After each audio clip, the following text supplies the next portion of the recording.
Assalamualaikum warahmatullahi wabarakatuh. Saya Ronald, beserta kelompok saya yaitu Mbak Tarisa dan Mbak Sulis akan membawakan makalah tentang iman kepada hari akhir. Pada pembahasannya di sini yang pertama saya akan menjelaskan tentang pengertian hari akhir.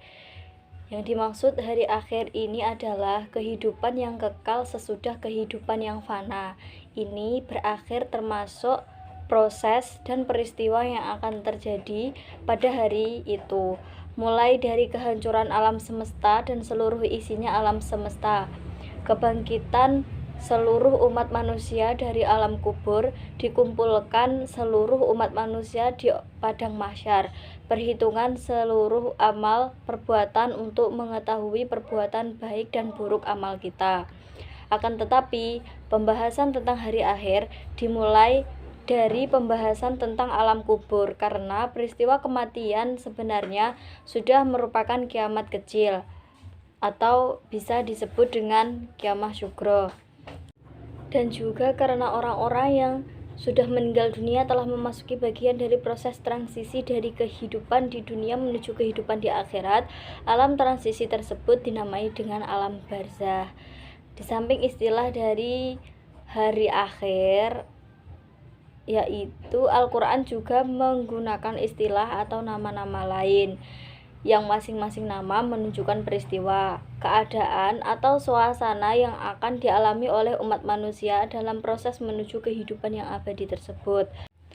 Nama-nama itu adalah, yang pertama ada Yaumul Qiyamah atau bisa disebut dengan hari kiamat, yang kedua ada Yaumul Ba'ats, bisa disebut dengan hari kebangkitan, yang ketiga ada Yaumul Hisab, hari perhitungan, yang keempat Yaumuddin, hari pembalasan, dan masih banyak lagi. Oke, yang kedua yaitu proses terjadinya hari akhir dan peristiwa hari akhir. Kiamat terjadi di hari akhir. Kiamat terjadi di perubahan hari awal dan akhir dari kehidupan dunia ke beberapa bentuk. Kiamat merupakan peristiwa mengerikan karena pada saat itu langit terbelah, bintang-bintang berguguran dan saling bertabrakan, serta cahaya bulan padam sehingga bumi menjadi gelap gulita. Bagaikan tak ada tanda kehidupan, gemerlap cahaya bintang padam sehingga langit menjadi gelap gulita karena fungsi bintang telah berhenti. Allah berfirman dalam surat As-Fussilat ayat 12.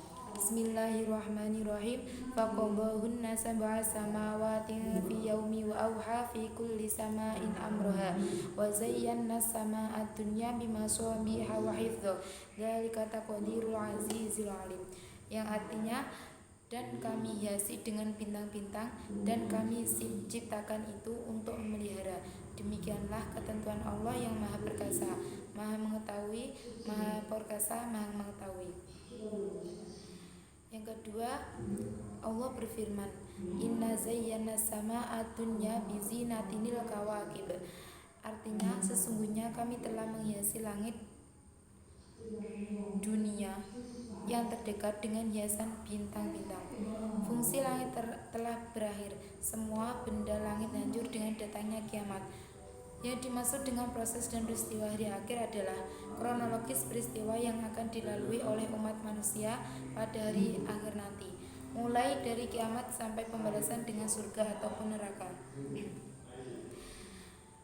Adapun salah satu riwayat menceritakan bahwa kejadian gempa bumi yang ada di 3 tempat itu diantaranya bakal terjadi di 1. Tanah Masyriq atau Asia, yaitu di kota Basrah atau Busairah yang ada di tanah Persik yang sekarang disebut dengan negara Iran. Dan yang kedua yaitu tanah Maghrib benua Eropa antara Jerman dan Inggris. Dan yang ketiga Jazirah Arab, yaitu antara Mekah dan Madinah dekat dengan Dzul Khulaifah. Adapun peristiwa hari akhir yaitu 1. Alam kubur.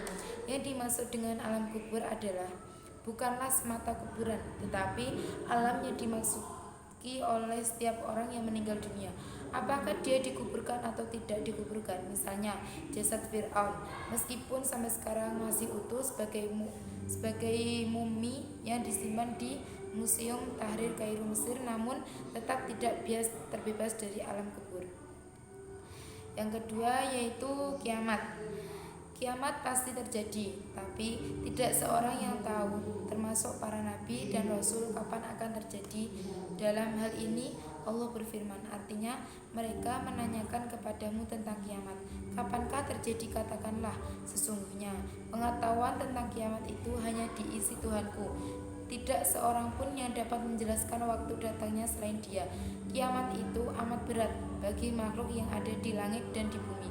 Kiamat itu tidak datang kepadamu, melainkan datang dengan tiba-tiba. Surat Al-A'raf ayat 187.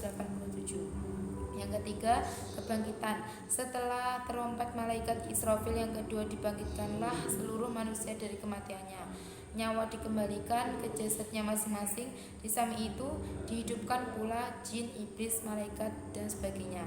Yang keempat, berkumpul di mahsyar. Setelah kebangkitan, semua umat manusia akan berkumpul di padang mahsyar yang menunggu perhitungan hisab amal perbuatan mereka di dunia pada waktu itu. Keadaan manusia akan berbeda-beda sesuai dengan perbedaan amalnya di dunia. Yang kelima, perhitungan dan penimbangan. Perhitungan akan dilaksanakan sesuai dengan isi kitab yang mencatat seluruh amalan seseorang di atas dunia. Cara menyerahkan kitab kepada masing-masing orang berbeda. Ada yang menerima dari kanan dan ada yang menerima dari depan. Yang keenam, pembalasan.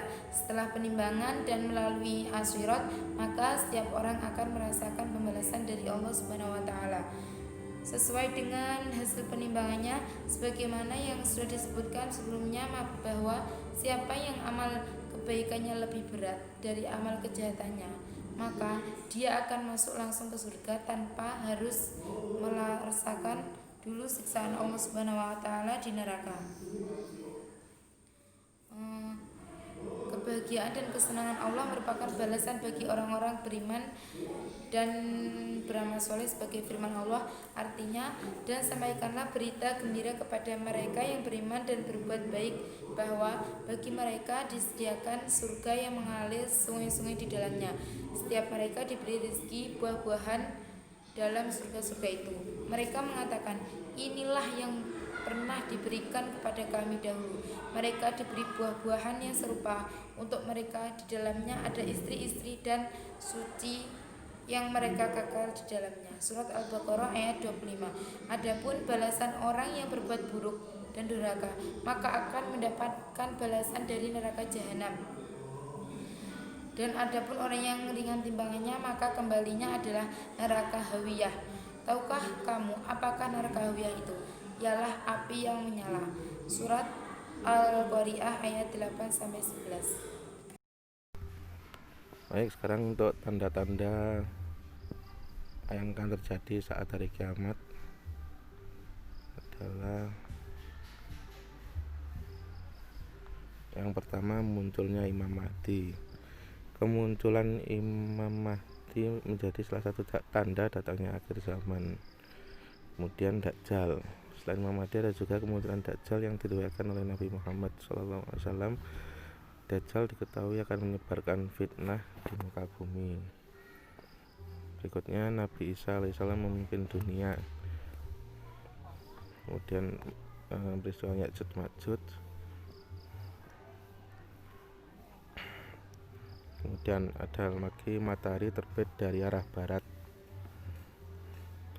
Kemudian ada Dabah, yaitu binatang melata yang disebutkan dalam hadis yang sama dengan terbitnya matahari dari arah barat, namun tidak diketahui mana yang dulu yang terjadi.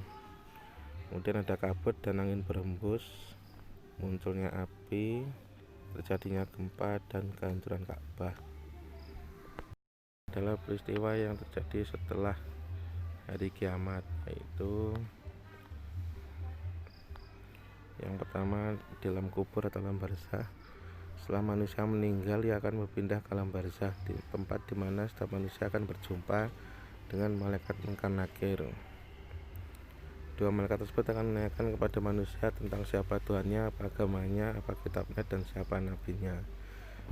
Berikutnya ada tentang hari kebangkitan, ditandai dengan tiupan sangkakala oleh malaikat Israfil. Kemudian di padang mahsyar, tempat datar yang sangat luas di mana matahari hanya berjarak 1 jengkal dari kepala manusia. Kemudian ada yaumul mizan, hari penimbangan amal baik dan amal buruk. Berikutnya adalah yaumul hisab, perhitungan amal. Amal perbuatan yang telah dilakukan selama di dunia akan dihitung pada saat di yaumul hisab. Kemudian jembatan Shiratal Mustaqim, manusia akan berjalan melewati jembatan Shiratal Mustaqim. Cara dan keadaan menyeberang setiap manusia di jembatan berbeda-beda.